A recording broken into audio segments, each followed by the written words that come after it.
Welcome to TEF YouTube channel. Today we are going to talk about conditional sentences, which is considered to be a quite confusing grammar lesson. But I assure you that it'll be a piece of cake if you watch this video until the end. Before we begin, what is a conditional? A conditional speculates about what happens, what could happen, what might have happened, and what we wish would happen. A conditional sentence is based on the word if. A conditional sentence consists of two parts, the condition and the result. The condition is shown by the if clause. It is the part of the sentence with the word if. The result is shown by the main clause, which obviously is the other part of the sentence. Here's an example. If I am tired, I go to bed early. The condition is if I am tired. The result is I go to bed early. The condition is shown by the if clause. The result is shown by the main clause.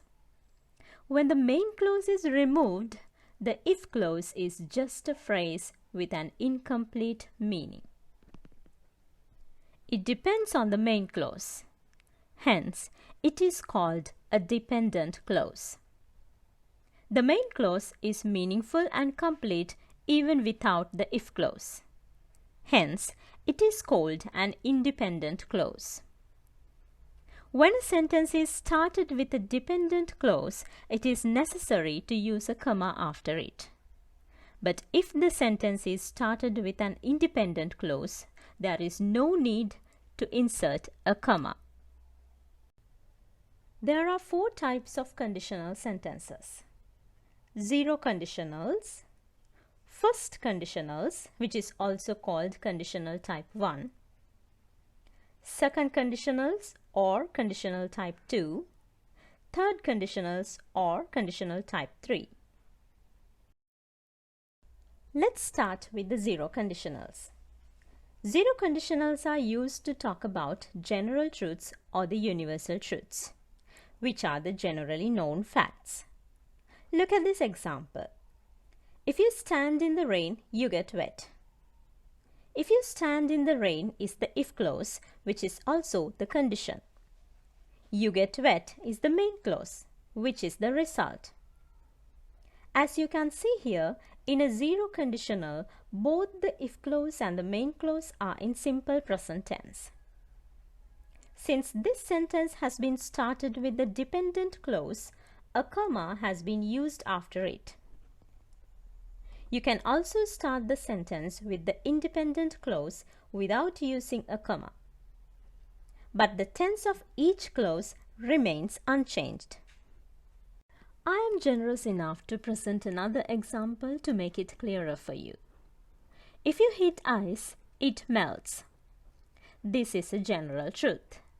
Both the if clause and the main clause are written in simple present tense.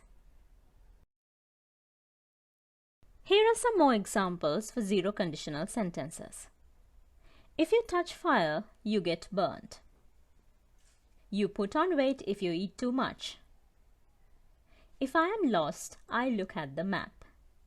Now, why don't you try analyzing them according to what you learned a few seconds ago?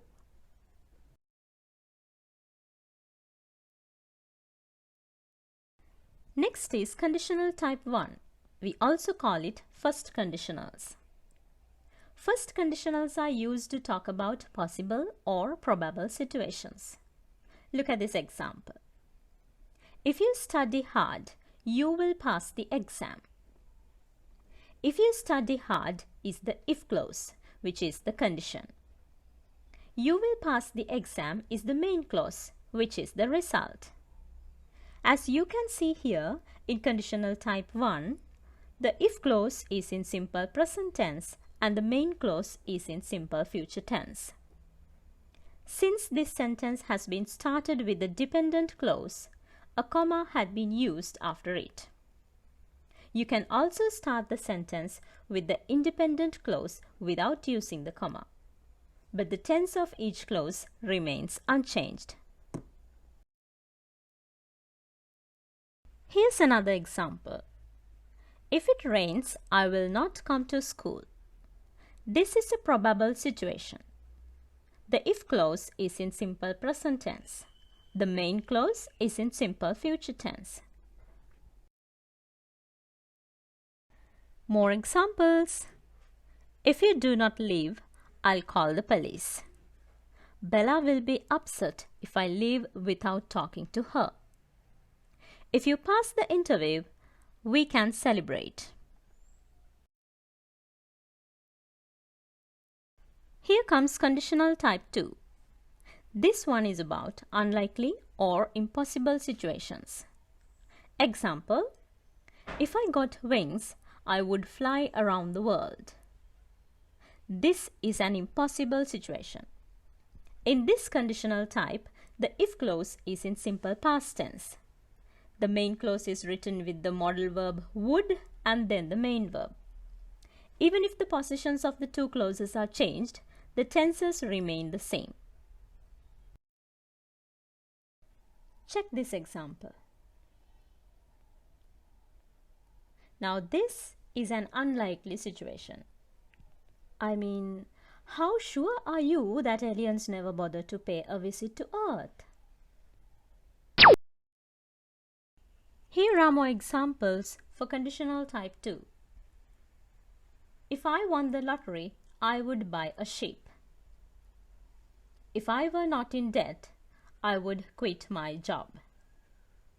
Would you jump out of a plane if you had a parachute? Conditional type 3 is used when we talk about an imaginary past. As in this example.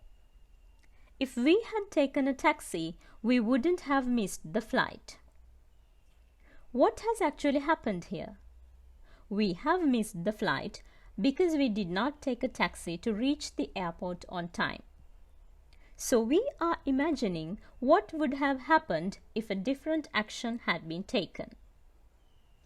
In conditional type 3, the if clause is in past perfect tense and the main clause is written with the past participle of the verb preceded by would plus have. Here's another example. If you hadn't lied to me before, I would have believed you. Which means, I do not believe you since you have lied to me before. Observe the grammatical structure of the sentence.